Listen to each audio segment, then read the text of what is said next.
7:02, leaving the boat. 7:09, turn up the kayak. On my bicycle. Bus station, 10 minutes to spare. 9 minutes.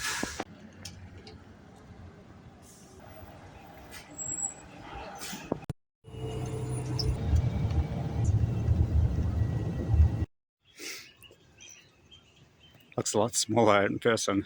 I should probably explain what's going on.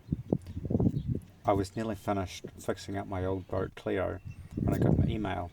Would I be interested in a yacht delivery to Australia? Whoa. Tell me more, I responded. A week later, here I was. As you can see, it's a bit bigger than the boats I normally sail. The owner's Italian, so I knew there would be one of these. These two lines go to there, here into the deck, and then blue and, oh, that's got the green fleck, so those are the up and down centerboard. From Google Translate, I think it's saying the seacock is closed. That'll be it there.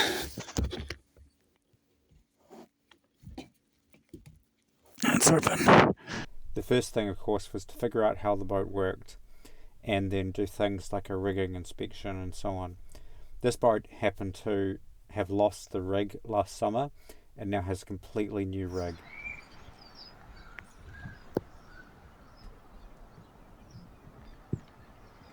Quite a nice view from up here.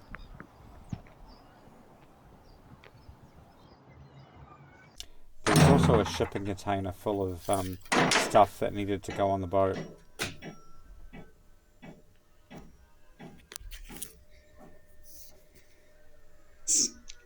Quite a lot of stuff.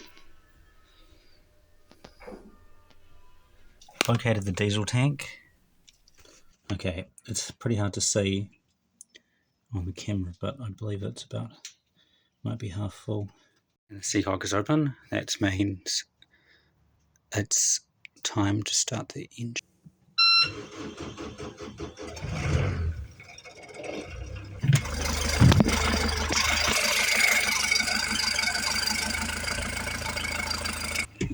And to verify for myself that all the essential systems were functioning correctly, such as engine cooling. I'm just going to put it in gear and just gently go forwards and then backwards without untying from the dock, just to check that everything works. Check that there actually is a propeller on this engine.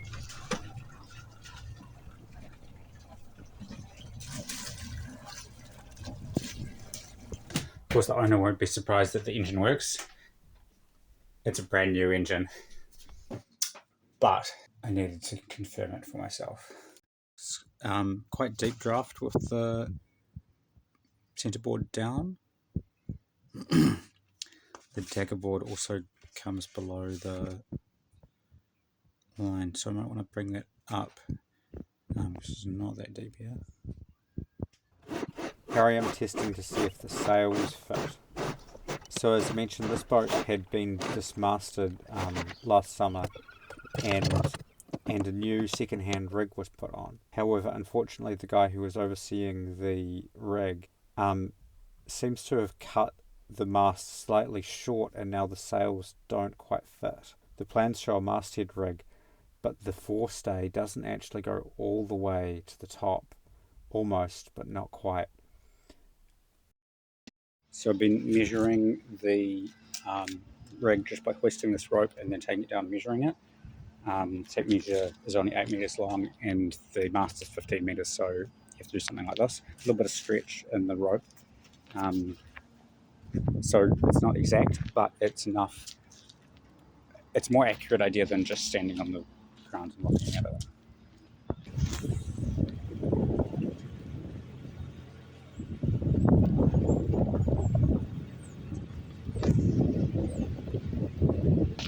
That shipping container is at a different boatyard, and there's a jetty I can tie up it, but I can only stay there at the high tide, otherwise I'll get stuck. So I had to really hustle to get everything loaded.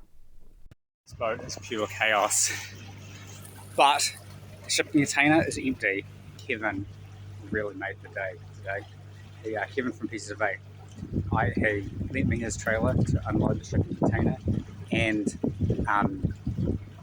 maybe 2 cups of coffee, gave me Tim Tams, and a hot dog, his own hot dog, Pieces of Eight hot dog. So, yeah, that was pretty hard work. Now I can relax slightly. Just going to go down to Eclipse Bay and anchor,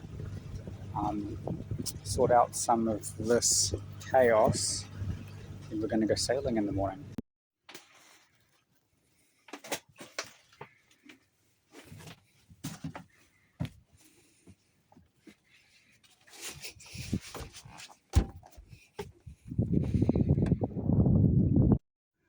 Chaos is subsiding. Can actually move around now. This engine was so new that I needed to test it at full speed and see what RPM it did. 3,000 RPM and it went 8 knots. Just dragged a bit of water behind it. 1,000 RPM. You got the sails up. Although this set isn't really good yet because it is actually, I'm going to have to tie it really close. Hopefully I can get it tied. Mainly I had to put a reef in because the mast is too short. I've just tied off the tiller because there's a 3,000 euro autopilot, but I want to know how it, if it can sail itself in case that fails. It's actually going real nicely, 4.8 knots to windward. We're not going fast, but we're actually balanced on the beam reach quite nicely. I mean, we'd get there. 4 knots, not very good, but it's not windy either. We're actually now sailing downwind, just with the tiller tied. Centerboard is up a bit. It works great. It's doing it. Would be nice to have a whisker pole. Might find a bit of bamboo before I go. If I can do this, I'm confident. I'm confident we can make it. The boat and I, that is. We can make it across the Tasman. Of course, I'll use the water helm, but if that were to fail, this boat's well balanced. Sailing close haul with the Genoa. It wasn't perfect, but I figured out something that would make the Genoa work. I just left the top couple of hanks off and hoisted it on the spinnaker halyard. And that worked.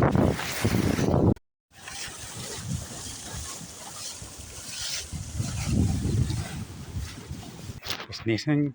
This is normal setup for people that have small kids on board, but it would be pretty easy for an adult to fall over and then roll straight sideways through that.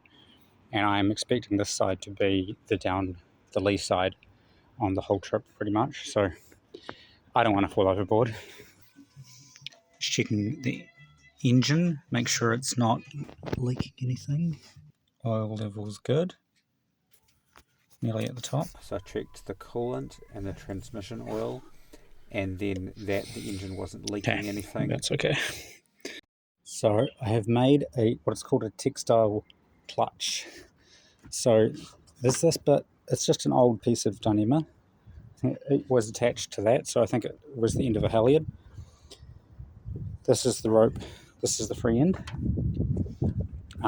Just thread it through, and then you have some elastic. In this case I'm using a bicycle tube, as I normally do. That pulls it tight, which constricts it around the thing. Used a fairly long length, so it has more grip. And if you pull it back like that, you actually have a string. You pull it back, and it can just come through. But if it's tight, a little bit of tension on it, then it will grip. And just to test it,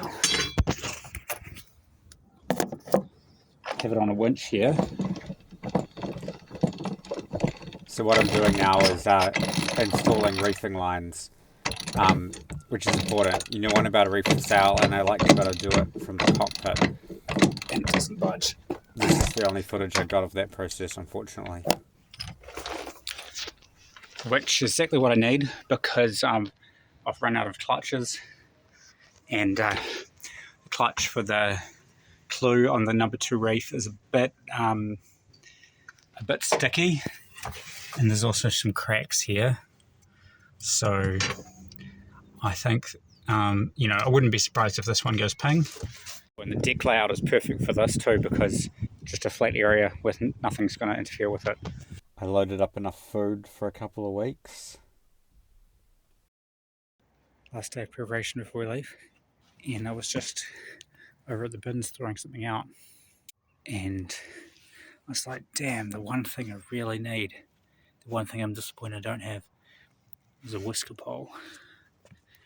And then this pole, the perfect, well, it doesn't have any fittings, but it's exactly the right length, not too heavy. I mean, it's quite long, looks like 5 meters. Just what I wanted. Just absolutely what I wanted. It means I can pull the jib out. If I get a good downwind course that's a bit too strong for the spinnaker.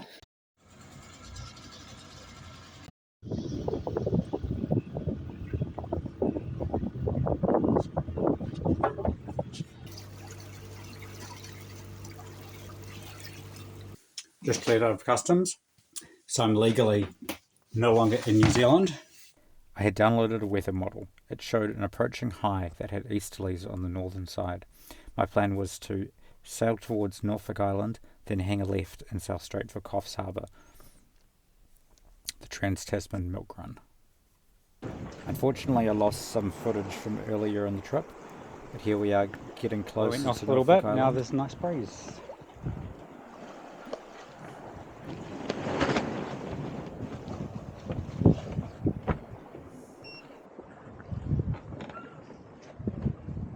Might continue north a little bit more. So just before this came off, I realised this had come off, but I found all the pieces on the deck. There's a little rod there. But the weird thing is, look, there's no hole or anything. So that just went through there and through that. But I don't see what was holding it on. Unless maybe it was a belt around there. Anyway, I'm just going to tape it. Really enjoying all the expedient fixes I'm doing on this boat. I was mostly having light and pretty steady winds, not doing very many sail changes. I did a few to try out the Jenica and stuff like that, but if I had just stuck with the Genoa, I would have hardly touched the sails at all. This footage was taken at Sunday evening. I was expecting to see Norfolk Island tomorrow. We're sailing downwind.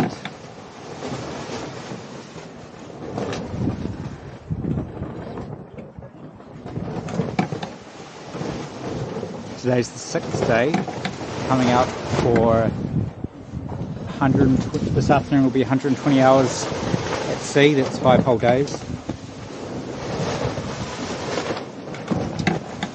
We're going downwind with light air in the spinnaker. The spinnaker needs a lot of babysitting.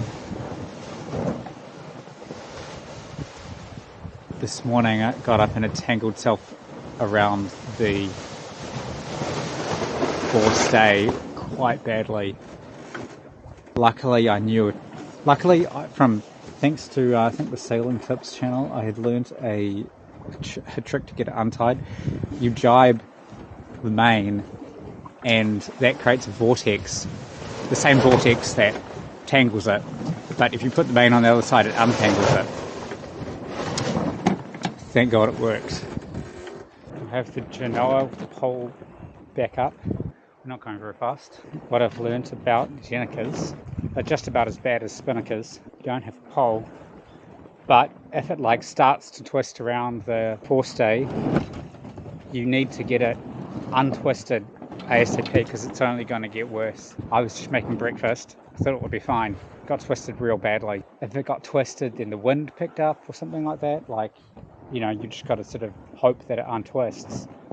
Can't see it on the camera, but that's Norfolk Island. Technically, I was seeing Australia, but I still had a lot further to go. So we're on day 7, coming up to 144 hours sea. That is 6 whole days, 6 24-hour sessions. And so far not a lot has happened. Done a couple of sail changes.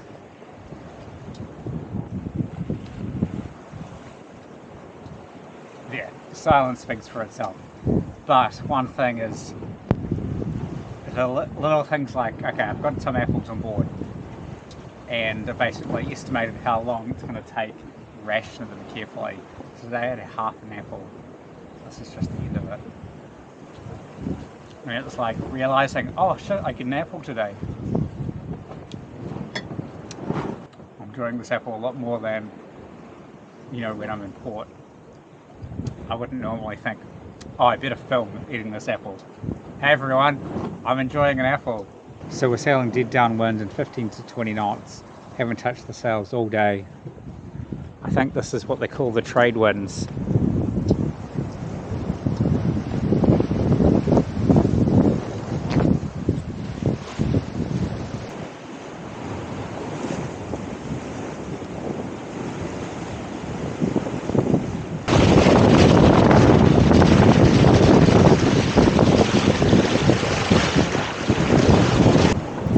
Here's a better shot of my whisker pole. Yeah, I've just tied it on, and then the sheet goes through an outhaul so I can release it if necessary.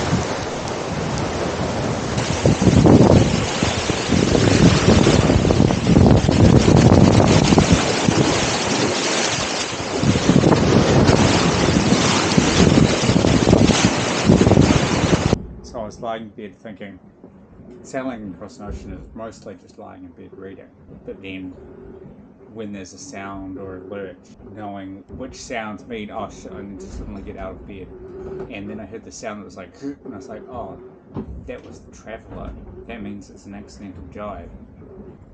I just marked our position, and we're now just crossed the fold into the half of the chart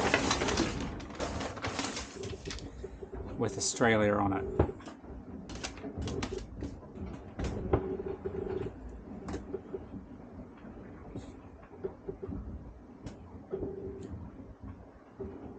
So that's 4 and a bit 120 mile days, but we did 145 today, maybe 4 days. It keeps going like this. According to the weather model, we should be having a northerly, but we're actually still getting an easterly, which I have no problem with. And then the weather model runs out, and don't know what's going to happen. So it's Wednesday. I left on Wednesday, so it's the first day of week 2. And I'm just checking the logbook to see how long it's been since I changed the sails. On Monday, I took the Jenica down, pulled out the Genoa, and so that's 2 days with no sail changes. Putting the Jenica up and down, I think, brings the total to like 5 sail changes for the whole trip. On my biggest trip to date, Auckland to Wellington, I did 32 sail changes in 10 days. So this trip is very few sail changes. I felt it would be quite silly to turn up in Australia with any supply of cheap Australian beer already on board, so I was having 1 beer a day at sunset, which also gave me something to look forward to if not much else was happening. It looked like maybe there was going to be enough wind to sail, so I got the Genoa up, and then I was like, the sun's about to rise, time for my coffee. So sitting here enjoying my coffee, and then suddenly this wind hit, very strong from the wrong direction. Like we accidentally tacked, and then we were hove to, but it was so strong, this was with the Genoa up, it's like, maybe I should get that down. So I got the Genoa down, and now we've got proper wind, just the wrong direction. The weather model said northerly, but it was a southerly. Spray come onto the foredeck for the first time in the trip. It's more like what a Tasman crossing is meant to be. First time I've actually needed my wet weather gear.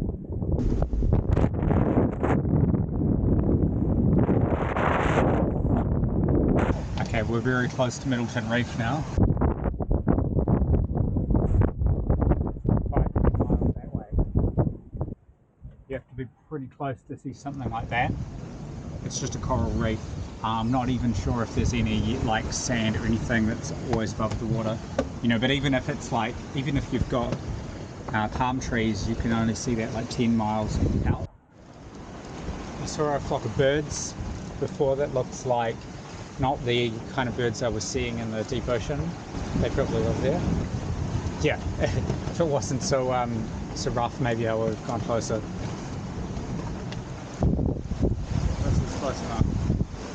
Maybe appropriate that it was like calm, nice weather the entire time, and then I started reading Alien Villas by way of Cape Horn, and it's gone totally crazy.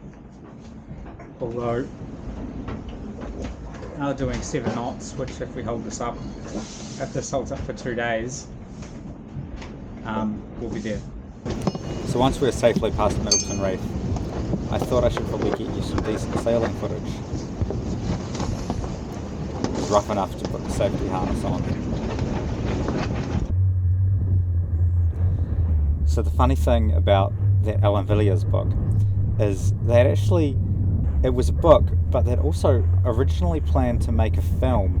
Well, they did make a film, but you know what? The book is a lot more exciting. The book is pretty terrifying. The film looks like it was a pleasant holiday. Of course, they sailed around Cape Horn in the winter, and one person died, and the second mate had a nervous breakdown. It was pretty horrible, but you know, the problem with filming sailing, it's really hard to film sailing because usually the camera only comes out when it's really nice. So I'm making my best effort here to capture a little bit of what it's like when it gets a bit more rough. It's only about 25 knots, I reckon. I've still got I've got one reef in the main, and I've got the jib. The jib has a reef point on this boat, and the jib is reefed. I'm going pretty hard. If it got any worse, it would be time to put another reef in the main, but it's having a good time, going along pretty hard. And after coming up here, I realised that the way I had, so that's the genoa dragging in the water there, that's just sort of lashed on to the pulpit. I tried to do that a bit better, but then I realised later that there's actually a locker on the foredeck, and I can just stuff the whole sail in there. On my monohull, the hatch, the foredeck hatch goes to a nice dry bed, so I'm reluctant to just chuck a wet sail there without bagging it. But in this one, it actually has a wet locker. Here's a better view of that reef jib. Yeah, on the previous big trip to Wellington, I had 2 gales in 10 days. I did all the reefs, so I was kind of expecting worse. This boat certainly would have handled it. Oh, and the funny thing is, actually, I sailed all this way north, but back down in New Zealand while I was doing this crossing, it really did get worse. There were huge storms and shit like that, and I was up here in the pleasant weather. Glad I did get one good day of a bit more of a wild ride though. I would have been disappointed to arrive without really got to see what the boat could do.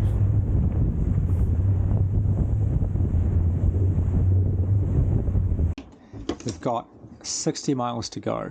That at going about 5 knots will take 12 hours, which means we should be able to see Australia half of that, 30 miles. There's a pretty big mountain for Australia, so that should help. About midday. First trip I've seen the entire trip until I got to Australia. The dolphins welcomed me in, but I knew the humans were a little bit more complicated, so it was time to put up the Hugh flag. I found a yellow thing and put it in the rigging. So Q stands for quarantine. That means you've just arrived but haven't been verified healthy yet. People really don't do much signal flags anymore, but Q is still in use. My total time for the trip was 11 days, 5 hours and 11 minutes. That's actually just 1 day and 4 hours slower than the winner of the solo Trans-Tasman race this year. So I think that was pretty good. Where I am, arrived in Australia. I've just arrived on a Sunday evening, and I'm going to have to wait until the morning for the customs to come and see me. It would be nice to be able to go and get a beer or something like that, but I'm going to have to wait. Legally. Thanks for watching, everyone, and you know the drill. Subscribe and like,